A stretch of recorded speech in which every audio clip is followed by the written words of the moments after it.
Know your place, boy. Officer Reeves's hand cracks across the black man's face, echoing through the stunned courtroom. Blood rushes to the slap mark on the man's cheek.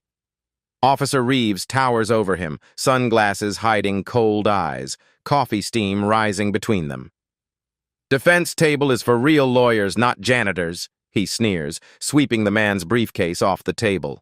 Papers explode across the floor, legal documents, court files. A family photo skids under a bench. The man's fingers tremble slightly. He takes one deep breath. "Pick that shit up," Reeves commands, voice dropping dangerously low. "Now." The gallery watches, frozen. The bailiff's hand hovers near his radio. The court clerk covers her mouth. The black man rises slowly, straightens his tie, and walks not to the gallery but directly toward the judge's bench. Every eye follows him as he climbs the steps and reaches for the judge's gavel. Officer James Reeves strides through the courthouse security checkpoint without breaking pace. His badge parts the crowd like a shark fin through water. 20 years on the force has earned him a swagger that demands respect. The marble hallway amplifies his footsteps. Morning sunlight slants through tall windows, illuminating dust particles dancing in the air. Reeves nods to fellow officers who return the gesture with practiced deference. His arrest record speaks volumes highest in the precinct for 3 years running. Checking his watch, Reeves notes he has 30 minutes before testifying. Plenty of time. He spots District Attorney Sarah Miller by the coffee cart, reviewing notes from a leather portfolio. "Morning, Sarah," he calls, grabbing coffee without paying. "Ready to lock up another dealer?" Miller's professional smile tightens. "It's possession, not distribution, James." And Judge Thompson is presiding. Thompson? Reeves sips his coffee. Never heard of him. Transferred from Eastern Circuit last month. Has a reputation for being... She chooses her words carefully. Extremely thorough with police testimony. Reeves scoffs. As long as he knows which end of the gavel to use, we're good. My testimony is bulletproof. Just keep it professional, Miller warns, voice dropping. He doesn't appreciate theatrics. Meanwhile, in a private corridor, Judge William Thompson reviews case files with focused intensity. 52 years old, salt and pepper hair cropped close, reading glasses perched on his nose. 20 years as a prosecutor before accepting a judgeship 5 years ago. Recently transferred to this district following reports of discriminatory policing practices.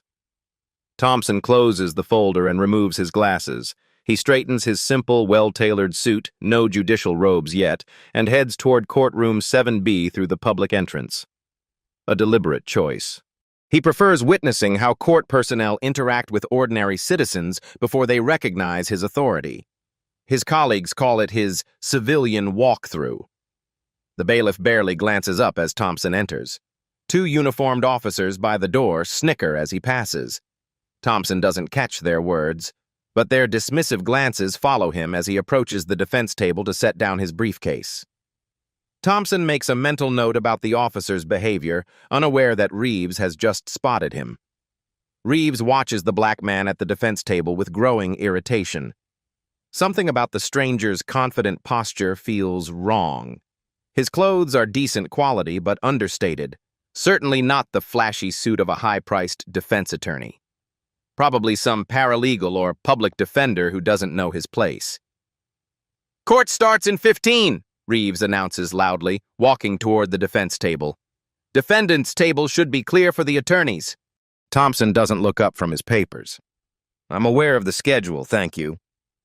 Reeves stops directly in front of the table, casting his shadow across Thompson's documents. "You're not hearing me. This area is for authorized personnel only." Thompson finally meets Reeves's gaze. "I am authorized to be here." The officer's face hardens. "Let me see some ID, then." "I don't believe that's necessary." Sarah Miller approaches, sensing trouble. "James, we should prepare." "1 second, Sarah." Reeves interrupts, holding up a hand without looking away from Thompson. Just making sure everyone's where they should be. He turns back to Thompson. Last chance, buddy. Move to the gallery or show me credentials. Thompson stands, matching Reeves's height. Officer, I suggest you focus on your testimony rather than courtroom seating arrangements. How do you know I'm an officer? Reeves's hand instinctively moves toward his holster. Your badge is visible, and you carry yourself with the unfortunate arrogance I've seen in many officers. Thompson replies evenly. Sarah inhales sharply. James, let's go. Now. Reeves ignores her, stepping closer until barely inches separate him from Thompson. You got something against law enforcement, friend? Thompson doesn't back away. I have something against anyone who misuses authority. The air between them crackles with tension. Other people entering the courtroom slow their pace, sensing the confrontation. The court clerk enters, notices the standoff, and quickly exits, whispering urgently to the bailiff outside. You know what? I don't have time for this, Reeves says, reaching for Thompson's briefcase. Reeves grabs Thompson's briefcase, yanking it across the table. The latch fails. Papers explode outward legal briefs, case notes, a family photo in a simple frame. James, Sarah hisses, mortified. Stop this right now. Thompson remains eerily calm. Officer, you're interfering with court documents. Court documents? Reeves scoffs, using his foot to spread the fallen papers. And I'm the Attorney General. He kicks the family photo, sending it skidding beneath a bench. The courtroom doors open wider as attorneys and spectators file in. The normal pre-court chatter dies instantly. They freeze in place, witnessing the scene with confusion and discomfort. Pick those up, Reeves orders Thompson, pointing at the scattered papers. Thompson doesn't move. No. No. Reeves laughs incredulously. You don't get to say no to me? He steps closer, lowering his voice. I said, pick them up. The bailiff approaches hesitantly. Officer Reeves, perhaps... Stay out of this, Reeves snaps without looking away from Thompson. This man needs to learn respect for proper procedure. Thompson takes a deliberate breath. What you're doing has nothing to do with procedure. Kneel down and pick up your mess, Reeves demands, loud enough for everyone to hear. The growing crowd watches in uncomfortable silence. A woman in the back row begins recording on her phone. Thompson stands his ground. I will not. Reeves moves with sudden speed, grabbing Thompson's shoulder and pushing downward. I said kneel! Thompson resists, but Reeves applies more pressure, forcing him to one knee. Gasps echo through the courtroom. Someone mutters, Jesus Christ. There we go, Reeves says with satisfaction. Now collect your things and get out of my courtroom. Sarah Miller steps forward. James, for God's sake! What? Reeves turns to her, gesturing at Thompson. He's disrespecting the court. Just doing my job. While still on one knee, Thompson reaches slowly into his jacket pocket. Reeves instantly grabs his wrist, twisting. Hands where I can see them, the officer barks.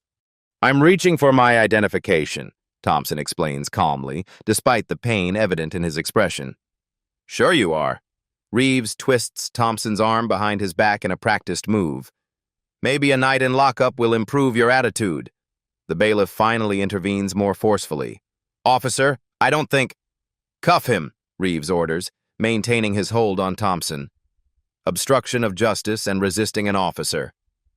The bailiff hesitates, looking between Reeves and Thompson, conflict evident on his face. The courtroom has become completely silent, the kind of silence that precedes catastrophe. From the back of the courtroom, an authoritative voice cuts through the tension. What time is it, Mr. Williams? The court clerk, mister. Williams checks his watch with a startled expression. 9:27, Your Honor. The courtroom falls silent as all eyes turn to the judicial entrance where Chief Judge Elaine Foster stands, her expression carved from stone. Her silver hair and black robes radiate authority. "Release that man immediately, officer," she commands. Reeves hesitates, but complies, stepping back from Thompson. "Judge Foster," he begins, "this individual was—" "That individual is Judge William Thompson," Foster interrupts, her voice cutting like a blade. "He's presiding over this case." The color drains from Reeves's face. Thompson rises to his feet, straightening his tie with dignified movements. Not a word. Not a glance at Reeves, just precise, controlled actions. "Your Honor," Foster addresses Thompson, "do you require a recess?" Thompson shakes his head. "That won't be necessary, Chief Judge." "Thank you." Foster nods. "Very well. I expect a full report on this incident." She exits, leaving stunned silence in her wake. Thompson walks calmly to the judge's chambers, gesturing for the bailiff to follow. 10-minute recess. Officer Reeves, remain in the courtroom. Inside the privacy of his chambers, Thompson sits behind his desk. His hands tremble slightly now that he's alone. He takes several deep breaths, centering himself. The wall clock ticks loudly in the silence. Finally, he picks up his phone. "Gerald?" "It's Will. I need you to pull some files for me." His voice remains steady despite the adrenaline still coursing through him. "Everything you can find on Officer James Reeves. Yes, from our district. Priority access." The bailiff knocks and enters. "Your Honor, are you all right?" "Should I call for—" "I'm fine, thank you," Thompson interrupts. "But I'd like you to contact Internal Affairs." Quietly. "Tell them to pull all of Officer Reeves's arrest records for the past 5 years, particularly those involving minority suspects." The bailiff nods. "Right away, sir." "And one more thing," Thompson adds. "I want courthouse security footage from today preserved. All of it." Alone again, Thompson opens his laptop and types a brief email to the Judicial Review Board. No formal complaint yet, just a notification of a potential pattern of behavior that warrants investigation. He retrieves his judicial robe from the closet, sliding it over his shoulders. The weight of the garment steadies him. In the small mirror on the wall, Thompson studies his reflection. The same face that Reeves looked at with such contempt now framed by the symbols of judicial authority. "This isn't about you, Will," he whispers to himself. "It's about everyone who couldn't fight back." He straightens his collar, makes a silent vow to remain impartial despite what happened, and walks toward the courtroom. As Thompson reaches for the door handle, his phone buzzes with a text. "Found complaints against Reeves. You're not the first." Judge Thompson returns to the courtroom, now in full judicial regalia. The atmosphere shifts instantly as he takes his seat at the bench. Officer Reeves stands uncomfortably at the prosecution table, Sarah Miller whispering urgently in his ear. "Court is now in session," Thompson announces, voice carrying clear authority. "State of Westlake versus Morris, possession with intent to distribute." He proceeds as if nothing happened, reviewing preliminary matters with the attorneys. Reeves shifts his weight repeatedly, avoiding eye contact with the bench. Sweat beads at his hairline. When it's time for testimony, Thompson looks directly at Reeves. "Officer, you're sworn to tell the truth in this courtroom. Do you understand this obligation?" Reeves clears his throat. "Yes, Your Honor. Proceed with your testimony regarding the defendant's arrest." Reeves describes finding drugs in the defendant's car during a traffic stop. His usual confidence falters under Thompson's unwavering gaze. His answers grow shorter, less certain. "You stopped the defendant's vehicle for what reason?" Thompson asks, making notes. "Broken taillight, Your Honor." "Was the dash camera operating during this stop?" Reeves hesitates. "There was an equipment malfunction that day." Thompson makes a note. "Interesting. And your body camera?" "Also malfunctioning, sir." Both cameras failed simultaneously? Thompson's tone remains neutral, but his eyes narrow slightly. The defense attorney perks up, suddenly alert. "It happens more than you'd think," Reeves replies, a hint of defiance returning to his voice. Thompson turns to the defense attorney. "Counsel, your cross-examination." The defense attorney stands, emboldened by the judge's questioning. "Officer Reeves, how many of your recent arrests involved camera malfunctions?" "Objection," Sarah Miller interjects. "Relevance?" "Goes to pattern and credibility, Your Honor," the defense counters. Thompson considers for a moment. "Overruled. The officer will answer." Reeves's jaw tightens. "I don't keep track of equipment issues." "Let me rephrase," the defense attorney continues, picking up a document. "How many of your arrests of minority suspects involved camera malfunctions?" The defendant, a young black man, watches Reeves intently from the defense table. For the first time, a flicker of hope crosses his face. "Your Honor!" Sarah Miller stands abruptly. "May we approach the bench?" At the bench, Sarah Miller speaks in hushed tones. "Judge Thompson, the defense is fishing for a racial bias angle without foundation." Thompson regards her carefully. "Miss Miller, are you suggesting that questioning the reliability of police equipment during arrests is inappropriate?"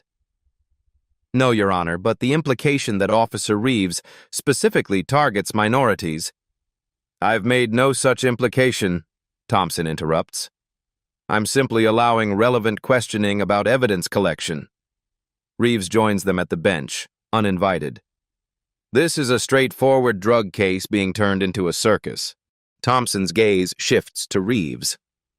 "Officer, approach when called, not before. Return to your seat."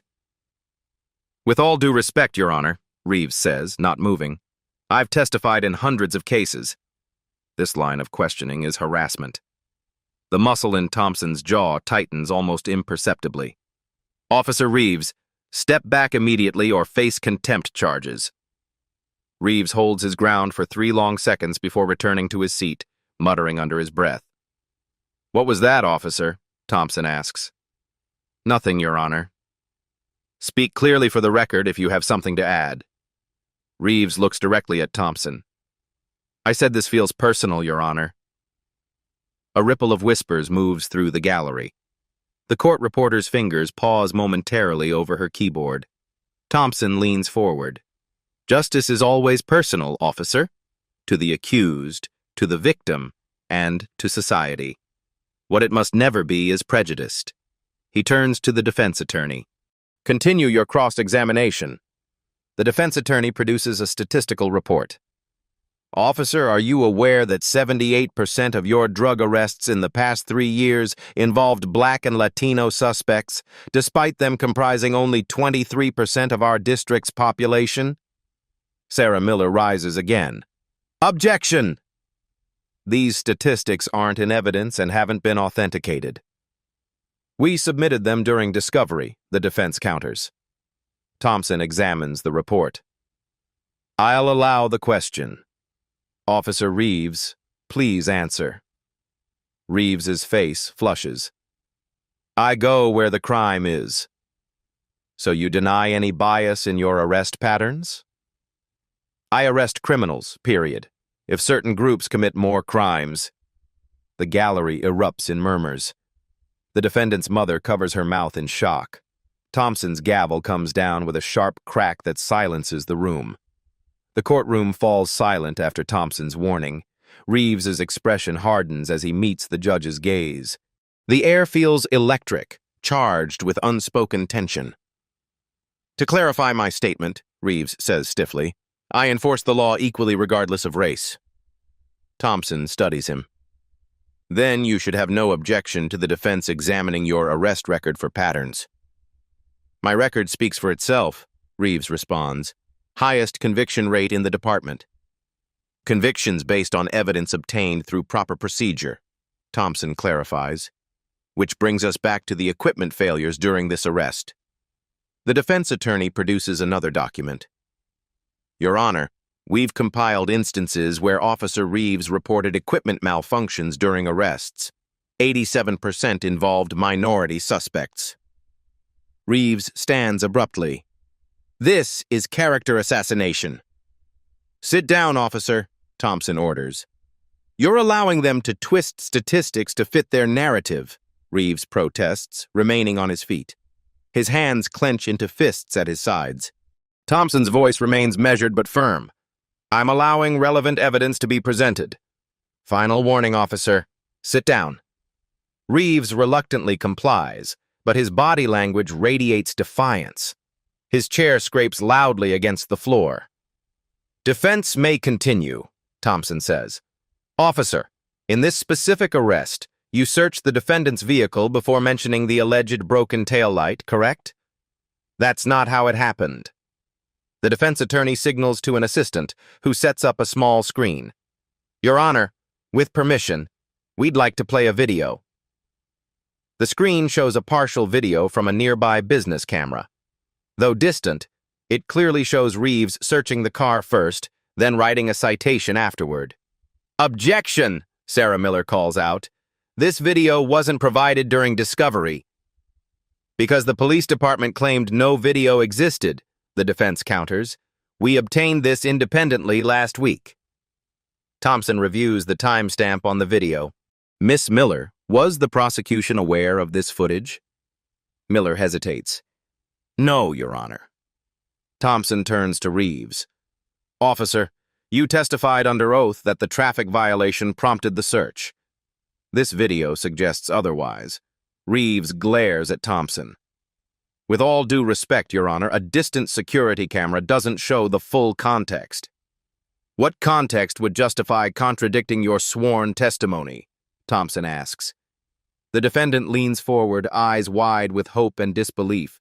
Reeves stands again, finger pointing at Thompson. You've been gunning for me since I walked in. Officer Reeves! Thompson's voice cuts through the courtroom like a blade. You are in contempt. Reeves doesn't back down. This whole trial is a setup. You were planning this ambush from the moment you pretended to be some nobody at the defense table. I never pretended to be anything, Thompson responds evenly. You made assumptions based on what you saw. You deliberately misled me. By what? Being black in a courthouse? Thompson's calm finally cracks slightly. Bailiff, remove Officer Reeves from my courtroom. As the bailiff approaches, Sarah Miller stands. Your Honor, request for a brief recess. Granted. 15 minutes. Thompson rises. Officer Reeves, in my chambers. Now, inside the chambers, Reeves paces like a caged animal. His face flushes deep red, tie loosened, a vein pulsing at his temple. Thompson sits behind his desk, collected and composed. You've compromised this entire case, Thompson says. Me? You set me up for public humiliation. Thompson opens a folder. James Reeves, 20 years on the force, 16 excessive force complaints, all dismissed. 92% of your drug arrests involve minorities. 43% of your evidence submissions had documentation issues. He looks up. Did I miss anything? Reeves stops pacing. Where did you get that information? I've had it for weeks, Thompson reveals. I'm not just a recently transferred judge, officer. I chair the Judicial Oversight Committee on Discriminatory Policing Practices. Your name has come up repeatedly. The color drains from Reeves's face. This is a witch hunt. No, this is accountability. Thompson stands, removing his glasses. Today wasn't planned. I regularly observe courtroom dynamics before sessions. Your behavior merely confirmed what your record suggested. A knock at the door interrupts them. The bailiff enters with Chief Judge Foster and Police Commissioner Davis. Judge Thompson, Foster says. Commissioner Davis arrived after hearing about this morning's incident. Commissioner Davis, a stern woman in her 60s with salt and pepper hair and a crisp uniform, gives Reeves a disappointed look. Officer, you're suspended pending investigation. On what grounds? Reeves demands. Assaulting a judge, for starters, Davis responds, plus potentially falsifying testimony and evidence tampering based on today's revelations. You can't do this, Reeves protests. 20 years of service. Makes it worse, Davis interrupts. You should know better. She turns to Thompson. Judge, we've initiated a comprehensive review of all Officer Reeves's active cases and past convictions. Thompson nods. The Oversight Committee will cooperate fully. We'll also examine the supervision chain that allowed this pattern to continue unchecked. This goes beyond one officer, Foster adds. We're looking at departmental training and accountability measures. Reeves looks between them, realization dawning. You're using me as a scapegoat for systemic issues. No, Thompson replies. You're facing consequences for your specific actions. The system that enabled you will face its own reckoning. He turns to the commissioner. This morning, Officer Reeves physically assaulted me in open court, used racial intimidation tactics, and attempted to humiliate me publicly. I want formal charges filed. Davis nods. Already in process, Your Honor. Reeves laughs bitterly. So that's it? 20 years down the drain because you got your feelings hurt? No, Thompson says. 20 years down the drain because you abused your authority consistently and believed you'd never face consequences. Today, that ends. Commissioner Davis steps forward. Officer Reeves, surrender your badge and service weapon to the duty officer downstairs. Report to Internal Affairs tomorrow at 9 a.m. Reeves's shoulders slump, defeat finally registering. My union rep has been notified, Davis says. I suggest you call your attorney. As they return to the courtroom, Reeves whispers to Thompson, You have no idea who you're messing with. News of the courthouse confrontation spreads with digital wildfire speed. By afternoon, courthouse security footage has leaked online, showing Reeves shoving Thompson to his knees. The hashtag Judge Neal trends nationally. Cable news runs the clip on hourly rotation. In an emergency session, the police union executives meet to discuss damage control. The conference room feels too warm, tensions running high as 7 representatives debate strategy. We need to distance ourselves from Reeves, Union President Taylor argues, tossing his pen onto the table. This video is indefensible. Vice President Harding disagrees. Abandoning our members sets a dangerous precedent. We stand by our officers. The man forced a judge to kneel and slapped him, Taylor counters, voice rising. On camera. In a courtroom, there's no spin that makes this acceptable. Then we pivot to mental health, another representative suggests. Job stress, PTSD from his years of service. Taylor shakes his head. The Oversight Committee has his full record. If we try to excuse this as an isolated incident, they'll release everything. Meanwhile, District Attorney Sarah Miller faces her own crisis. Defense attorneys flood her office with motions to review any case involving Officer Reeves. Her phone hasn't stopped ringing. She rubs her temples as her deputy delivers more bad news. We're looking at potentially hundreds of tainted convictions, her deputy warns. Many with minority defendants. Miller sighs. Pull every case. Form a review committee. Prioritize anyone currently incarcerated. The press is requesting a statement, her assistant adds, appearing in the doorway.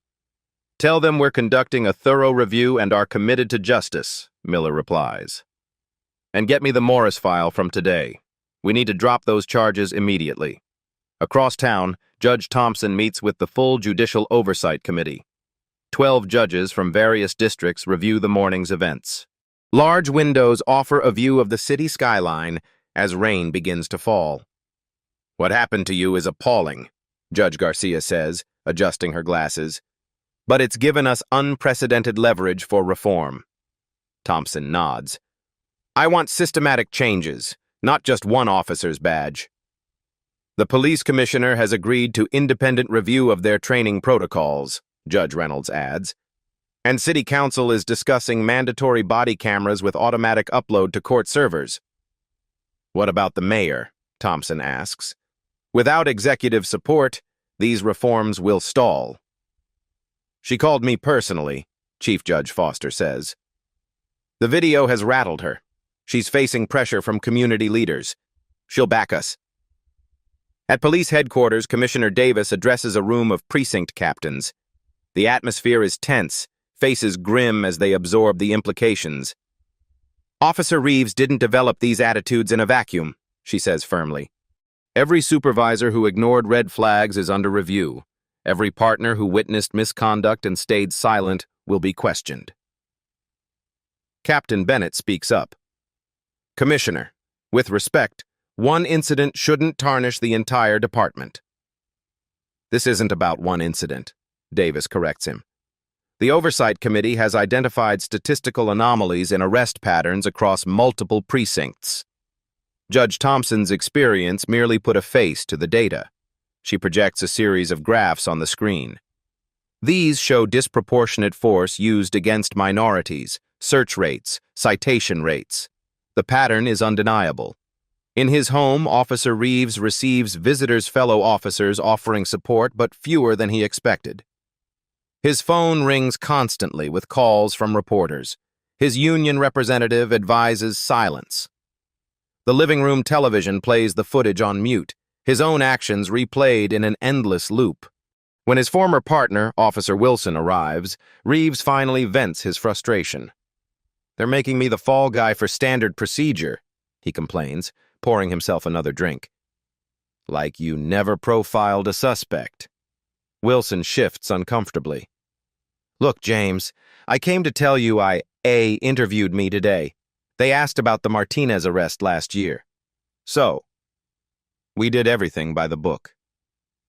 We both know that's not true, Wilson says quietly. And I've got a family, a pension. Reeves stares in disbelief. You're throwing me under the bus? I'm not going down with you. Wilson heads for the door. And neither are the others. The next morning, Thompson presides over a different courtroom, a special hearing on the Morris case. Sunlight streams through tall windows, illuminating dust particles in the air. The gallery is packed with reporters and community members. In light of evidence suggesting improper search procedures and potentially falsified testimony, the charges against Mr. Morris are dismissed, Thompson announces. Morris, a young black man who sat silently throughout the proceedings, weeps as his attorney explains he won't be going to prison. His mother embraces him, tears streaming down her face. Furthermore, Thompson continues, I am ordering a review of all cases involving Officer Reeves where similar search procedures were employed. Outside, the courthouse steps teem with reporters as Thompson exits. He's avoided media until now, but recognizes the opportunity to shape the narrative. Judge Thompson, will you pursue personal charges against Officer Reeves? Thompson approaches the microphones. This isn't about me or Officer Reeves. It's about equal justice under law. The system failed not just in this case, but in hundreds of others we're now reviewing. Real reform means changing procedures, not just punishing individuals. A reporter shouts, "But do you forgive him for what he did to you?" Forgiveness isn't the point, Thompson replies. Accountability is. And not just for one officer, but for a system that allowed these abuses to continue unchecked for years. The next week brings rapid changes. Police headquarters announces new training protocols. The mayor creates a civilian oversight board with actual enforcement power. Body camera malfunctions suddenly drop to near zero as officers realize they're being monitored. Defense attorneys report that prosecutors are more willing to dismiss cases with questionable evidence. Judges question police testimony more rigorously. Small shifts, but meaningful ones. In community meetings across the city, citizens cautiously express hope. A black pastor at a town hall meeting stands to speak. We've heard promises before, he says, but this time feels different. This time someone with power experienced what our community has faced for generations. As Thompson finishes a press conference, his phone buzzes with alerts. 3 federal judges want similar oversight committees. 1 week later, Officer Reeves sits before the police disciplinary board, his once crisp uniform now seeming to hang loose on his frame. Dark circles ring his eyes. His attorney looks grim. The hearing room feels airless despite its high ceilings and wood-paneled walls. Commissioner Davis presides over the hearing, flanked by 4 senior officers and a civilian representative. Officer Reeves, you face charges of assault, evidence tampering, perjury, and civil rights violations. How do you plead? Not guilty, Reeves responds, voice hollow. Evidence will be presented by Internal Affairs Captain Hernandez, Davis announces. Captain Hernandez approaches with digital tablet in hand. She projects statistical analyses of Reeves' arrest patterns, body camera malfunctions, and use of force incidents onto the large screen.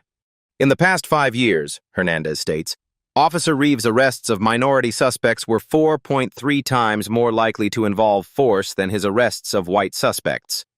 His evidence submissions in minority cases were 3.7 times more likely to have procedural irregularities. Reeves' attorney objects. These statistics lack context. My client worked predominantly in high crime areas. Even controlling for neighborhood demographics and crime rates, Hernandez counters, the disparities remain statistically significant. The board views footage from courthouse security cameras showing the confrontation with Judge Thompson.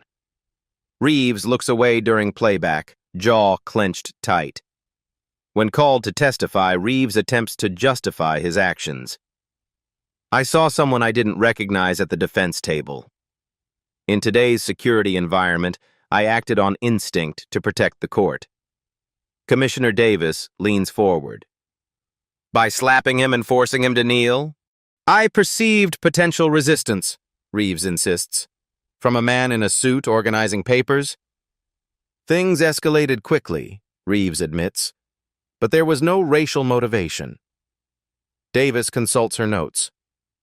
Yet you referred to Judge Thompson as buddy and friend in a condescending manner, made him kneel, and later testified that certain groups commit more crimes. Is that correct? Reeves falls silent, unable to deny the recorded evidence. His attorney changes tactics. My client has an exemplary arrest record. 20 years of getting dangerous criminals off the streets.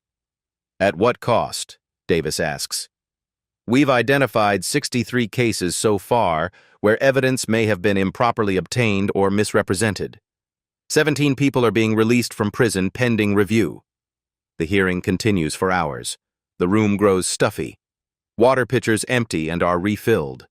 Finally, the board deliberates while Reeves waits outside, staring at the floor, ignoring questions from passing officers.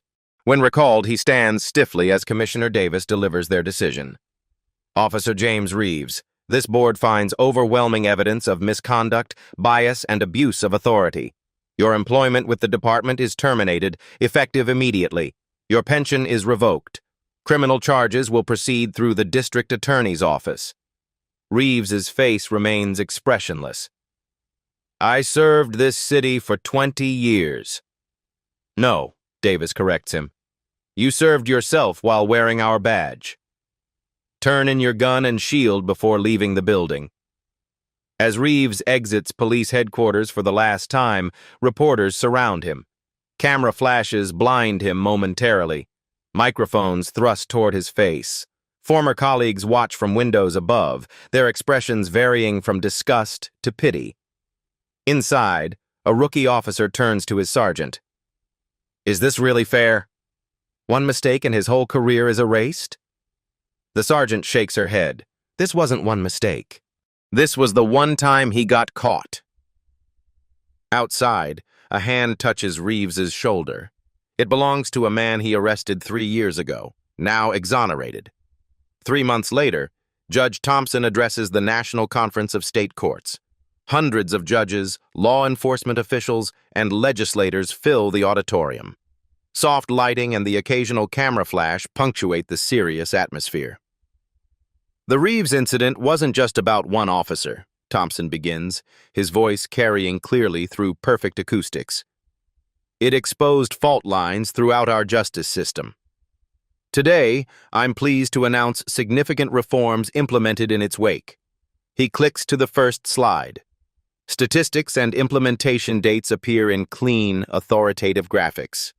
Mandatory body cameras with tamper-proof technology, statistical analysis of arrest patterns to identify potential bias, civilian oversight boards with actual authority, revised training protocols emphasizing de-escalation and cultural awareness.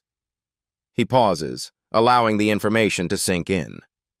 In just 90 days, excessive force complaints in our district have dropped 42%, Thompson reports. Conviction rates remain stable, proving we can have effective policing without discrimination. In the audience, Commissioner Davis nods in approval. Next to her sits Sarah Miller, recently appointed to lead a new civil rights division within the district attorney's office. Thompson acknowledges them both. These reforms succeeded because leadership across multiple agencies committed to change. No more silos, no more protecting our own at the expense of justice. At Police Academy graduation that same week, a new class of officers takes a revised oath that explicitly includes equal treatment regardless of race, gender, or economic status. Commissioner Davis shakes each graduate's hand. "You're entering law enforcement at a pivotal moment," she tells them. "Old ways are changing. Your generation will determine whether those changes last." The training curriculum now includes sessions taught by former inmates exonerated through evidence review, sharing first-hand experiences of biased policing. Some veteran officers initially resisted these changes, but after seeing improved community relations and cooperation, resistance has faded. Body camera footage is now automatically uploaded to secure servers accessible by both prosecution and defense. Officers cannot review footage before filing reports. Malfunction rates have mysteriously plummeted to near zero. At the courthouse, Judge Thompson's chambers are always open to new judges seeking guidance. The civilian walkthrough he practiced on that fateful day has become standard procedure for all judges in the district, experiencing the courthouse as ordinary citizens do before donning their robes. Most significantly, case review has led to 97 overturned convictions so far, with dozens more under examination.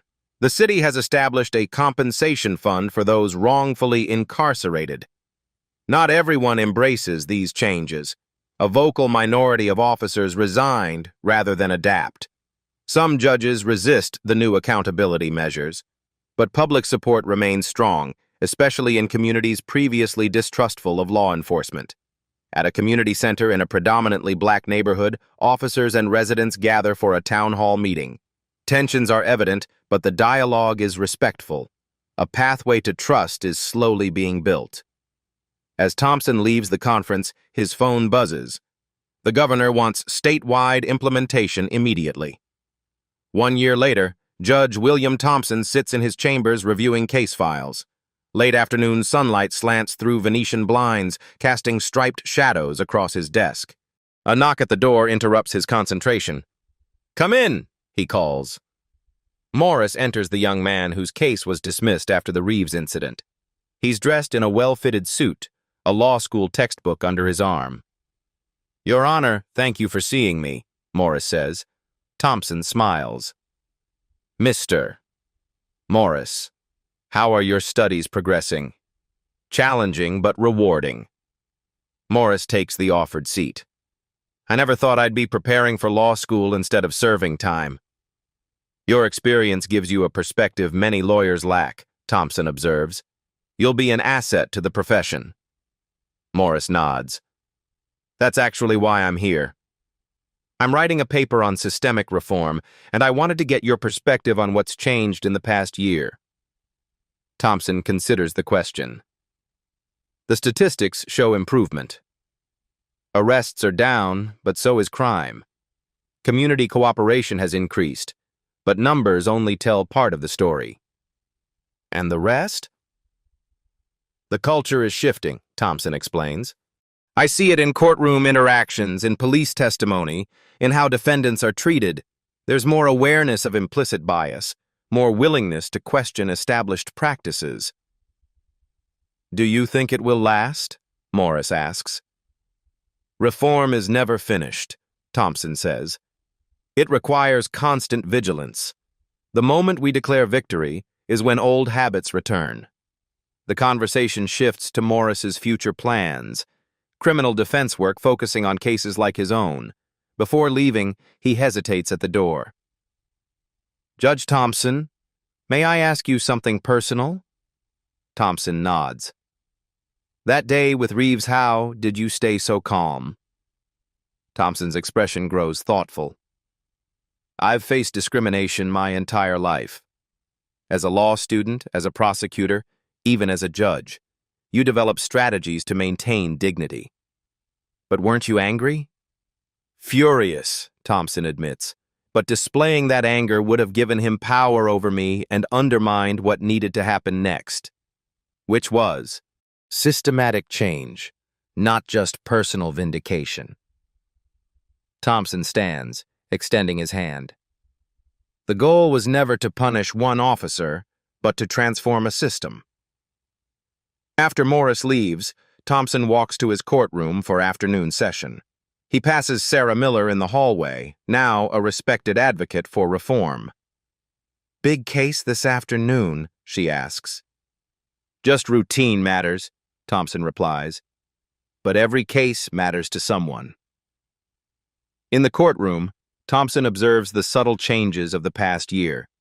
The diverse faces among attorneys and court staff, the respectful interactions between officers and defendants, the careful attention to procedure and evidence, small shifts that collectively represent meaningful progress. As Thompson takes his seat at the bench, he notices a new officer testifying in his first case. The young man appears nervous but prepared, his body camera prominently displayed, his testimony precise and unbiased. Justice isn't just about punishing wrongdoing, Thompson thinks to himself. It's about creating systems where right action becomes the natural choice. A month later, Thompson sits on a panel discussing police reform at a national law enforcement conference. The audience includes officers, judges, and community activists from across the country. Cameras live stream the event to thousands of viewers online. The most important lesson from our experience, Thompson explains, leaning toward the microphone, is that meaningful change requires participation from every level of the justice system. Police, prosecutors, judges, and communities must work together. An officer in the audience raises his hand. But how do you convince veteran officers to embrace new approaches after decades of doing things differently? By showing them that better policing isn't just more ethical, it's more effective, Thompson responds. When communities trust law enforcement, they report crimes, cooperate with investigations, and serve willingly on juries. A prosecutor asks about resistance within her office. Some of my colleagues see these reforms as soft on crime. How do I counter that narrative? With data, Thompson says. Our conviction rates for violent crimes have actually increased because our evidence gathering is more thorough and transparent. Cases aren't being dismissed due to procedural irregularities. After the panel, Thompson meets privately with judges from 5 other states interested in implementing similar reforms. They discuss practical steps, potential obstacles, and strategies for building support. The hardest part, Thompson advises, is acknowledging that problems exist. Once you accept that perfect systems don't exist, only improving ones, progress becomes possible. In the corridor afterward, Thompson encounters a young black officer who approaches hesitantly. Judge Thompson? I just wanted to say thank you. I joined the force to make a difference, but some of the things I saw during training troubled me. Your reforms have made it possible for officers like me to serve with integrity. Thompson shakes the officer's hand. The system changes one person at a time. Keep holding yourself and your colleagues to high standards. As Thompson prepares to leave, a journalist stops him for one final question. After everything you experienced, What would you tell people who witness injustice but feel powerless to address it? Thompson considers the question carefully. Document what you see. Speak truth to power when you can. Connect with others working for change. Most importantly, don't accept that this is just how things are. Systems are created by people and can be reformed by people. That's all for today's story. If you found this tale of justice and accountability powerful, make sure to hit that like button right now. Your support helps stories like these reach more viewers. Want to see more true stories of accountability, justice, and people standing up to power? Subscribe to the Beat Stories channel and tap the notification bell. We post new stories every week that will leave you shocked, inspired, and empowered. What would you have done in Judge Thompson's situation? Share your thoughts in the comments below. Remember, when power meets justice, the outcome depends on brave individuals willing to stand their ground. See you in the next Beat Story. What happened today isn't just a story. It's a reminder. Silence protects systems, but courage rewrites them. At Beat Stories, we don't just watch change, we document it. Subscribe for more real stories that challenge power and amplify truth.